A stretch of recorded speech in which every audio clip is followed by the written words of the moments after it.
Welcome, Greek U Nation, to episode number 183 of the Fraternity Foodie Podcast.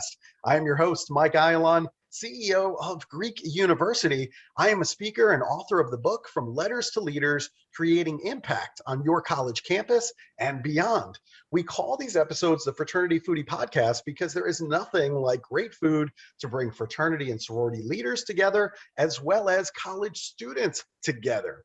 Fun fact, as somebody who has been involved with Rotary on a national level, on a statewide level, I really appreciate that our next guest is involved with Toastmasters, because there is a relationship there between those two organizations. And for the college students who are listening, Toastmasters is the perfect place for you to go out and work on your public speaking skills that are so critical, no matter what organization you're with, no matter what your position is. You're always going to need the ability to sell yourself. So Toastmasters can certainly help you to do that. And I invite you to go and check that out. Our next guest is Glen Dunzweiler. He tells stories and he helps people to tell stories. Glen is a filmmaker who tells inspirational stories. He's also a producer who makes things happen. And he's an entrepreneur who succeeds by helping others to succeed. The stories that he tells are typically on business, super poverty, success, community, and also capitalism. I can't wait to dive into this interview. Welcome to the show, Glen. Thank you. Thank you for having me. This is fun. Yeah, this is going to be a blast. I can't wait to get into this because, filmmaking and producing is just such an exciting thing. Obviously, with Netflix and other streaming platforms that are out there, I think we've been really fortunate through this pandemic to have the gift of some of these great movies that are out there, and just be able to watch some of the great creations that are out there in terms of documentaries. And certainly we're going to talk about your show as well. That's on Amazon Prime. So all of this is right in the wheelhouse of our listeners. So I appreciate you being here today.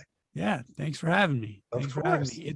So you went to CSU Sacramento for your undergraduate experience, and I'm wondering, why was CSU Sacramento the right choice for you? I grew up in Sacramento, and my parents went to CSU Sacramento. My parents were both school teachers, but my dad was a musician and my mom was an actor. And they knew the people that took over the helm at the performing arts department, the drama department and the music department at CSU. And not only was it easy for me to live at home and go to CSU Sacramento, but I was going to their drama department to really focus on theater, technical theater, and they had a really reputable program. And so I had been looking at other places and actually looking at going out of state. And then I realized it just doesn't make sense. This is kind of the best option for me for what I knew at that moment. And it turned out to be a great experience. At the time, the department let me work and experiment and do what I wanted to do and kind of supported me. So it was really a great experience. That sounds wonderful. A really good fit. I also love that you're involved with Toastmasters International. I think the world of that organization. So tell our audience that are typically college students, what is Toastmasters and how could they get involved locally in their own community? Sure. So Toastmasters is a worldwide organization, but it has local chapters everywhere. And its focus is on public speaking and leadership. Typically what happens is people work in a company and they get to a certain point in that company of promotion and they need to lead teams or communicate. And so a lot of corporations say, you know what you should do? I want to hire you for this. I want to promote you. You need better leadership skills. You need to hone your speaking skills. You should go to Toastmasters. So there are a lot of chapters in every city, depending the bigger the city, there's at least one usually, and they are locally administered. They also officially follow Robert's Rules of Order. So you're learning how to meet and how people have kind of constructed meetings and how they've constructed formal speaking environments. You're learning different types. I got into it because after teaching at universities for 11 years, I realized that I knew how to speak, but I had bad habits, and my students were never going to call me on my bad habits. But Toastmasters has no fear about calling you on your bad habits. So, because that's why you're there, and it's a really great environment. They're nice people. Their directive is to be gregarious and engaging and inviting and supportive. At the same time, in that environment, then you get to critique your own work. And I think it's a really great structure for people, especially if you feel nervous about public speaking, or you feel you need to work on it, or you don't have leadership skills and you need the opportunity to lead people. Toastmasters also gives you that opportunity with different positions in the organization for that local chapter. Talk about a great opportunity for college students. I mean, you're talking about leadership skills, you're talking about public speaking skills. Certainly along the way, you're networking with the other people that are in Toastmasters, and you're getting to brush up on Robert's Rules of Order, which our fraternity and sorority leaders should be somewhat familiar with that. But I will tell you, as somebody who has sat in on some of these meetings, it's rough. You know, their understanding of Robert's Rules of Order is rough. Right. And depending on the different chapters, I'm in Los Angeles, so there are many different chapters that you can go to. And the leadership either follows that, adheres to that very diligently, or they don't.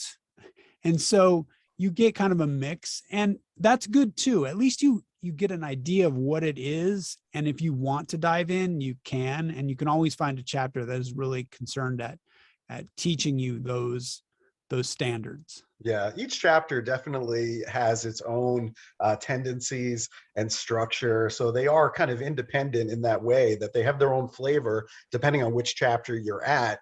So with Rotary, for example, the chapter that I was affiliated with, they were a singing Rotary club. So we would sing in the first 5 minutes of each meeting, which people were like, either they loved it or they hated it. Right? Yeah. It's one of those two Absolutely. extremes, but at least it had its own flavor and you appreciated the character of that particular chapter.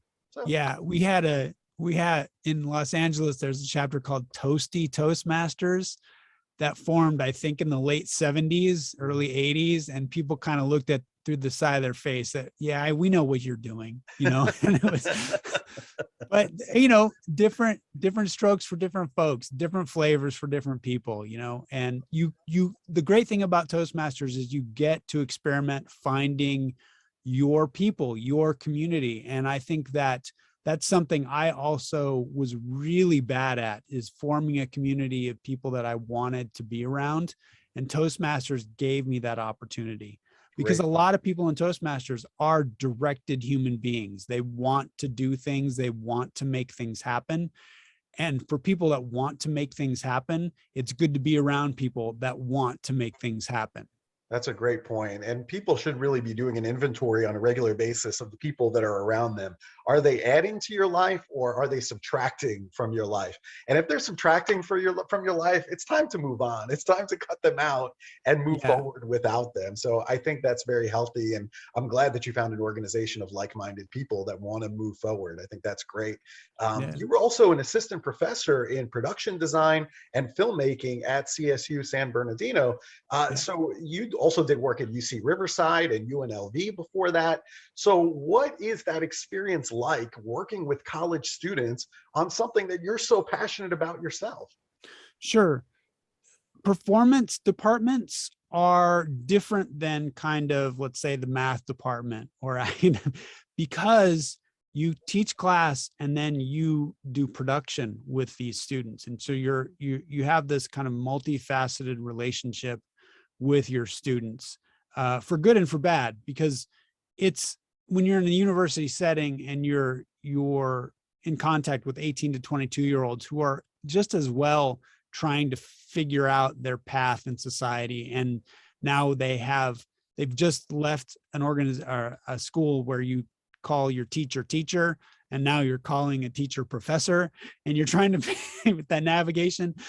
And in smaller departments and in departments that also produce together, you're not only, they're not your professor, but maybe they're your director, or maybe you're a student director and they're, like in my world, I was their designer. So in the world of hierarchy, right, in the day, I would be teaching them. And then at night when we were producing, if they were a student director, they were my director, which weirded students out, right? However, it was something to navigate, because then you understand what these multifaceted relationships are, and you get to decide, okay, right now I'm in charge. In 3 hours, you're in charge, and you get to kind of play with that. And so it's really an intense experience. I'll put it that way. That sounds really cool, and also empowering in a way that the students have the ability to direct their own stuff and kind of tell you what to do, which which is very cool, because ultimately they're going to get out in the real world and they're going to have a team of people that are reporting to them, whether they're ready or not for that experience. And so you might as well learn how to do that on a college campus, right? Yeah. And what I found is we have trained our students to be told what to do, be good students. And so it's good for them to learn how to think for themselves and think for others and put themselves in that leadership position. Even in my work crews. So I also did lighting design and sound design. So I had students that I would mentor, and then they became the master electrician or the head audio engineer for a certain show. And I would say, this is your show. What do you want me to do? I'm here to support you. And they'd say, what, Glenn? No, you're my teacher. You're my mentor. And I say, this is your show. I'm here to support you. I'm your assistant. What are you doing? Now, if you get stuck, I'm here to get you unstuck, but you get that lead position right now. And again, it kind of goes back to Toastmasters. You're at the front of the room. Now, you're not at the front of the room all the time necessarily, but it's your turn now. And it's really good. It's really good rehearsal for people. I agree completely. Now, there was an economic downturn back in 2008. And at that time, you called your bank in advance to let them know that you might have a problem in 4 months' time making the payments. And they wouldn't even talk to you until you were behind on your payments. So this led to, this whole adventure for you. What solutions did you find for homelessness by learning about the problem through your feature-length documentary on homelessness that was released on Amazon Prime? Yeah. So about homelessness, I've come to the conclusion after 11 years of talking to people, talking to homeless people, service providers, working on it, trying to figure it out. We are lacking family and community. We've been chipping away at that. And that is the crux of the problem, because we have family and community that's supposed to be free to support people when they fall down, when they get sick, when they get hurt, when they lose their job, when whatever happens, when life happens. You have your family and your community that says, we will support you. But then we have capitalism that is the basic engine that runs everything, that says, in order for me to do anything for you, you have to pay me. So, because they need to live too. So we have this free world that's supposed to be family and community. That's our socialism, right? Well, if we etch away at that, which we no longer have this ability to catch people, because in capitalism, in order to catch people, you have to get paid. And then so what I found is that inability to support people when they fall down cascades into larger problems: depression, addiction, bad choices, right? Feeling stuck, getting all the reasons why people end up on the street can be traced back to not having a supportive family or community. So I'm constantly trying to rebuild that. But what that situation with my bank also taught me, and I want to talk about capitalism because it's real important, it follows my work, is what we have what we have told the world, told the public, the reality we have told the public about how the world works is not the reality of how the world really works. And the bank challenged me and said, it doesn't matter that you're an upstanding citizen. It doesn't matter that you're trying to be proactive and figure out this debt that you will have to pay that you can't pay because your work got cut back. That doesn't matter. Basically, we need the money. And until you can't give us the money, we can't believe you that you don't have the money. And I just thought, okay, this is it. So in this world that we have built, if you can make money, you are legitimate. If you can't make money, you are illegitimate. I don't care what you do. We've set that world up. So I've been trying to share that with students to say, you need to be able to set yourself up to be able to drive your ship to make money no matter what. And then everything else can fit in. You can be an upstanding member of society. You can be a family member. You can be a community member. But in this world, we are really not forgiving if you can't make the money. So don't do that. Figure out how you can always do that, even when your employer cuts you back at work. Mm-hmm. Wow, those are some really important lessons and some really interesting observations. I think about socialism and its negative connotation that we have here today, which is so interesting because some of the biggest programs that we have in the United States are really socialist ideas. You look at Social Security, for example. I mean, that's socialism. I mean, that's really what that is. But it's so interesting that it has such a negative connotation. I think so much more so today than ever before, right? Yeah, it has to do with politics and it has to do with perceptions, but really we're talking about people and the life cycle of people. And a friend of mine, he's now in his 60s and his insurance premiums are going up, which makes sense in a capitalist world, but he's also in his 60s, he's retired, he's less able to make money. So how does that work out in a human experience narrative, right? Like, hey, I'm 60, I can't work, I have emphysema, my knee's bad, and now you're raising my insurance premiums, so socialism in other political forms have failed, and everybody is selfish in some way. So even in a socialist society, the people that run it will start to run it to their advantage. And the idea of capitalism is, hey, no one can tell you that you are this because you always have this ability to make this money to tell somebody else that you are worth it and you can influence them, right? But it definitely works on the selfishness of people, right? I always say capitalism doesn't care about you. You care about you most. And you need to take care of yourself so you can take care of others. Now, however many people that is, if you make a little bit and you can just take care of yourself, great. If you make enough so you can take care of yourself and your family, better. If you make enough so you can take care of your family and community, better, right? Because we need that socialism in the human experience. Like we have to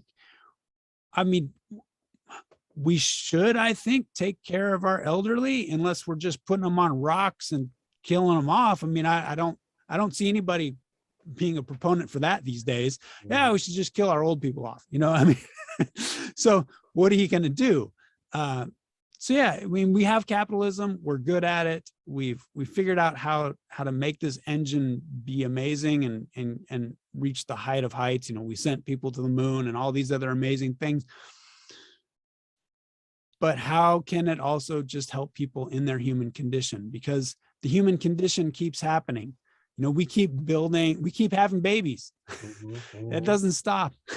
And we have a larger and larger older population as well. That keeps growing as well. So I think your points are well taken.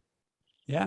Yeah, really good. Now, I'm a parent. I have a couple of kids. I have a junior in high school and I have a sophomore in high school. So they're starting to think about which colleges they want to attend. And many parents feel like their kids are being left behind academically because of the quarantine, because of COVID-19 and moving to a virtual classroom, et cetera. That didn't work very well for my kids anyway, I'll tell you that. So you believe that entrepreneurial skills are going to be very important for today's students. Is that so that way in the future, if there are cutbacks in work, that they can lean on their entrepreneurial business to supplement what their day job is? Yeah. So when I talk about entrepreneurial skills, uh, the main crux of it is being able to value yourself, which is really hard for people. We're set up in an employer-employee world where we always think about how much will someone give me for this job or pay me for this job? Well, how much are you worth? Ooh, that's a hard question to answer, right? So an entrepreneur gets to value themselves, but more importantly, gets to understand what the value of their service or good is that someone will pay for, right? They get to see, they get to put it in context of the customer. How much joy can I give people in the world, and what will people pay me for that joy? Instead of get a job, which is a very simple way of thinking, and it gets you stuck. That's what I grew up with. Just get a job, get a job. And if you want a higher paying job, you get another piece of paper from a university that has already been negotiated by someone that is worth more money, right? So you want more money, get a bachelor's degree. You want more money, get a master's degree. You want more money, get a doctorate, right? Which, by the way, is false. It doesn't work out. You have to understand it's not just a piece of paper, but it's the backing behind that, the network that comes with that, your negotiating ability. And I think that's always been useful. In COVID, it really comes out as useful because now the system that we've been told will support us, will give us that key to success. Go to college, go to school. That's your key to success, right? We've seen that break down. In our homes, we have seen that break down. We've seen our students not be able to learn because that system is struggling. So when the system is struggling, by the way, it's always struggled. We just have always told ourselves that it's fine. It's just fine. But now it's very obvious that that system has problems. Who's going to take care of you? And the entrepreneur says, I'm going to take care of me. I'm going to figure this out. So what knowledge can I learn from this instructor? What opportunities can I get by taking this class? How will this help me in the future? And they're always thinking of their life in strategic terms. Yes, sometimes in capitalist terms because the money equates to the quality of life, but it's always this strategy. I mean, for instance, I went to graduate school and for lighting design, sound design, but it's design and production for live entertainment, which is a broken business model. Live entertainment is a really broken business model. It works on keeping people in poverty and legitimacy of being poor, right? That's what it's so like. You are a legitimate artist if you're a starving artist, which is insane, but that's what we sell each other. I didn't realize how broken the business model was until I was in my second year of graduate school. That's not when you need to realize that what the degree that you are getting will relegate you to teaching in universities maybe, and them underpaying you because no one needs a theater professor. And there are a lot of theater professors, or working for regional theater that pays this much, you know, that it's just not, because there's not enough audience that value it. So don't do that. However, what I did is I used those skills that I learned to then switch to storytelling and the greater idea of entertainment and storytelling. And what is that? Because I know, because of my training, I know what things need to look like and I know what things need to sound like, no matter what. So how can I spin that into, hey, I'm going to make a film about homelessness across the US because it needs to happen. Okay, I'll make that. I know what it needs to look like. I know what it needs to sound like. I'll work backwards. I'll learn these cameras, Does that make sense? And I know I'll watch all of these documentaries. I have a Netflix subscription, so I'll figure out the storytelling mode that I want to use in my film and how I'm going to put my film together. So I used my education. Just the monetary side of my education was hideous. I mean, it made no sense. So maybe you go and get your education for the network, for the name. You go to Yale for getting into the people that also went to Yale, right? You get into that fraternity because you know that fraternity has connections to the place you want to go. And it's an easier connection that way. Know that. Know why you're paying $100,000 a year. Know why, and also have an idea on the back end how you're going to pay off $100,000 a year, because that's the other thing that we have sold students on. This is why why students are crying about loan forgiveness. Please help me, loan forgiveness. And an entrepreneurial mindset, you knew why you were taking that debt on and you knew how you were going to overcome that debt. But when you're 18 to 22, who's thinking about that? Right? I mean, who's thinking about it? So I also just know that. I had a student that said, Glenn, I'm just trying to live my life. And I get that. We're all just trying to live our lives. But what I say, our entrepreneurial skills are like vegetables. You know about vegetables. We teach you health and eating well. But when you're 18 to 25, Burger King looks pretty good and you're fine. But when you hit 27 and Burger King is starting to hurt your body, you think, wait a minute, there's some vegetables out there. I want those, and so there's some entrepreneurial skills. I feel stuck. I need those. What are those? Oh yeah, that's right. How do I value myself? And so as early as you can get those skills, as you can eat your vegetables, the better off you'll be. Amen. Yeah. And I think that's why a lot of entrepreneurial ventures are now starting, because I think people are starting to see the value of that and taking control of their destiny. Because over the last 20 years, I mean, let's be honest, the cost of higher education has climbed in enormous rates. And then, yes, the starting salary of students has also climbed, but not nearly as much as the cost of higher education. So that's why we're starting to see, the students fighting back and say, hey, this is not a sustainable model. Right. And, when the government backed the student loans, the university saw an opportunity. They said, hey, we can charge whatever we want and these loans will get fulfilled. Great. And students, we can teach students whatever they want to learn. So if you want to learn theater, we have that. And we have theater teachers that are looking to actually make a better living than they were in regional theater. They would love to jump in a university position and teach you a broken business model. Yeah, let's do that, And so, I mean, kudos to the universities for figuring out how to scale a passive income, because they're not doing the work. The teachers are doing the work. The students are paying the funds, or the government is paying the funds. And they're just they figured out a business model that is making them a lot of money. Great. I just don't want to play in that game anymore. And if you want to play in that game, know why you're playing in that game. Yeah, there's got to be return on investment. There's got to be somebody that's actually thinking about what opportunities, what jobs are available for these students today, not 20 years ago. And is this sustainable? Can this student go out and make a living? Or are we issuing a degree where he or she has no ability to pay this back, right? And so that's where I think parents have to come in. That's where mentors have to come in and actually do that calculation and that return on investment. And if you've got a degree in something that there is no future for, going forward the next 10, 15, 20 years, then you have to rethink what it is that you're going to school for. Yeah. And for instance, I am not a fan of parents saying your degree that you want is not going to make you money. You can't do it, because that is never going to work. You're going to get a rebellious 18 to 22-year-old who says, I'm going to do what I want because I'm 18, right? And that's the mindset of an 18, and more power to them. They can do that. But for example, my stepson wants to be a film composer.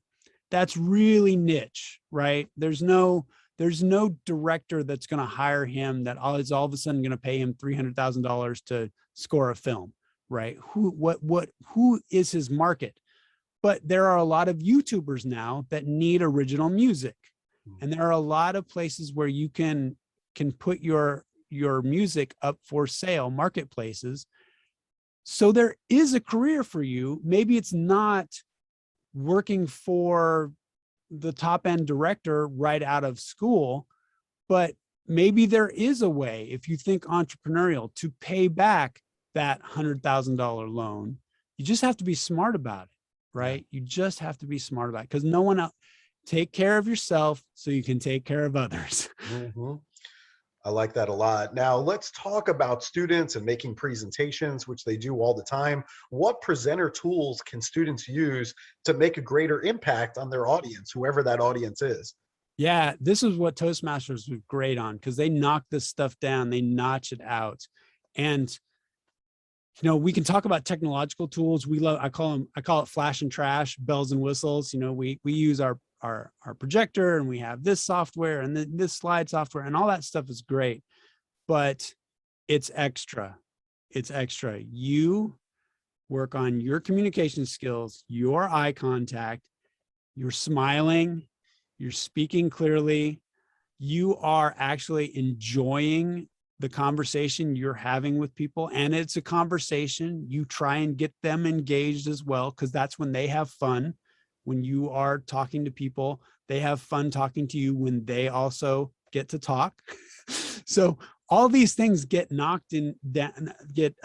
off in Toastmasters per each speech. You work on this stuff. And so you just put it in the back of your head. But that's the stuff that really engages people. You have a mode of storytelling. For example, I gravitate to being the bombastic, goofy guy when I'm on stage. I just like being that guy, and I roll with it. But for example, I had a bad habit where I would kind of sway, and my Toastmaster mentor said, I don't know what you're doing, if it's hypnotic or distracting, but you're kind of swaying. And I was going to be a rock star. That was my first. So when I get up, I move. But I had to learn how to control that, because I was kind of hypnotizing people and I was distracting them. So to plant yourself.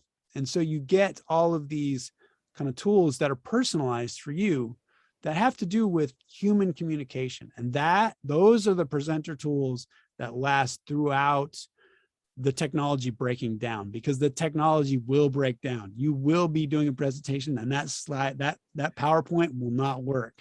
And then it's just you and a group of people. You better make it happy. Yeah, 100%. I've been there many, many times where, the electricity goes out while I have an audience of 1,000, 2,000 people. Something is going to go wrong. And when that moment comes, you better be ready to continue going and still wow the audience with nothing. I was a follow spot operator for a Christmas show, and we had people in an auditorium and we lost power.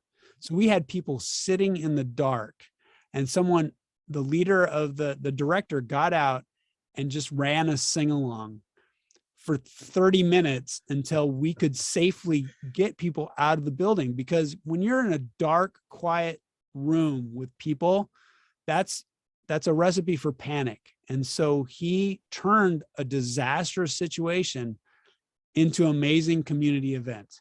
Do that. Yeah. Work on doing that, because you will soar. People will want you. No matter what, we want that person, because they give us an amazing time. Yeah, great. That's really good. Now, you're also a video coach. What is a video coach, and why do people even need one? Yeah, so we're doing it right now. Whether we like it or not, we're all shooting video. And Instagram and Facebook and TikTok all tell us, just press the record button. Press it. Just do it. It'll be fine. However, that recording is now in perpetuity. It is out in the stratosphere forever. How do you want to present yourself? Because that TikTok video will come back in 10 years. Will you be proud of it? Will it be something that you can laugh at? Or will it be something that will ruin you? And so me as a video coach, because I work on film and entertainment, and I'm very aware of all the controls that you can have, I work with you to find out your best production puzzle. because not everyone has the same gear, has the same situation, has the same face. I always say I'm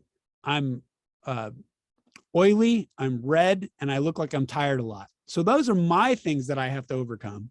What are your things that you have to overcome? And then we can work through so you can best present yourself. And that's kind of what a video coach is. Excellent advice. Also, what advice do you have for other people that want to turn their passion into a living? Because I think there's a lot of college students that are passionate about something, but they have no idea how to make money with it and turn it into a business. Yeah, that's the key. You have to look at the business model. Just look at the business model. And if you don't know what the business model is, find out what other people are doing with that business model, because you're not alone. You're not the only person that does things, even though, for example, I do a unique combination of things. Everyone does there are other video coaches out there. There are other filmmakers out there. There are other public speakers out there. They have business models, and I've learned from them. So that's what you have to do. You have to figure out what you want to do, and it can change. As you know, you're young. I didn't think I wanted to do this when I was in college. So as long as you make a plan, your odds are that you are going to be able to pivot when you need to pivot. But you just look at how this can take care of you so you can take care of others. My story is, even as an entrepreneur, I almost went homeless trying to help the homeless, because my first book, I was told that I could probably pivot it into a public speaking career. Well, no one wanted to pay for somebody to talk about the homeless, which I understand now, right? It's kind of a sad subject. Even though I was spinning it in kind of an inspirational thing, people didn't see value in that. And so I had taken out all this money to launch this book, had to start paying that money back. And I thought, well, I don't have enough money. I don't have enough rent. I'm going to have to go live with my dad back in Sacramento. And fortunately, because I built community, my landlady of all people said, "You're not going anywhere. I know what you were doing. We'll work this out. You're not leaving." And so she became my family and community. So again, I teach all these making money skills, and I'm trying to get it dialed. I've looked at my business model. Life can happen. Maybe the product you think is going to be amazing isn't. That's okay. It doesn't mean you're a lesser of a human being, because as long as you connect with people that believe in you, your community will support you. Take care of your community, and your community will take care of you. I love it. I absolutely love it. Now, we also do love good food here at the Fraternity Foodie Podcast, and you're out in Burbank, California. Where do you go for a good bite to eat? The grocery store. Because as I've gotten older, restaurant food hurts my guts. I don't know what it is. I've been on this health kick. I did a TEDx talk. And so it was the first time in a while I'd seen myself on a full body camera. And I thought, ooh, brother, you got to work that out. You need to trim down, you need to exercise. So the past 3 years, I've been doing what's called bringing Gen X back, hashtag bringing Gen X back. It's on my Instagram, where I'm on a health kick, and I go to the grocery store. I eat simply fruits, vegetables, nuts, some meats, but simple meats, no sauces, nothing fancy. So yeah, I enjoy simple foods that I buy. If I can see what it is and nature made it, I'm pretty good. If it's homogenous, that's the danger zone right there. Yeah, I love it. That's a great answer, and I'm happy to see that you're taking charge of your health, eating all natural foods. I think that's great for our students to think about too, because I'm sure Burger King is probably a lot easier for them. It's pretty cheap. So they're probably hitting that up all the time, but you're starting to think about, hey, I only have one body. I got to make it last a lifetime. I might as well get started now and eat right. Yeah. A little bit. I got into that when I was a professor, and I was just into that. Okay, I'm at work, and work became everything. And then I was building I was married at the time, and we had a house, and the 2008 housing crisis screwed that all up. But I was just eating out a lot because we were all busy. Mm-hmm. It's an easy trap to fall into. And we have such large portions in the United States that's also, your stomach just expands. So you get used to eating way more than you need to. And it catches up. It Yeah. catches up with you. It certainly does. I can attest to that. It will catch up to you when you start getting into your 30s and 40s, and you're like, wow, I can't eat nearly as much as I used to. Yeah.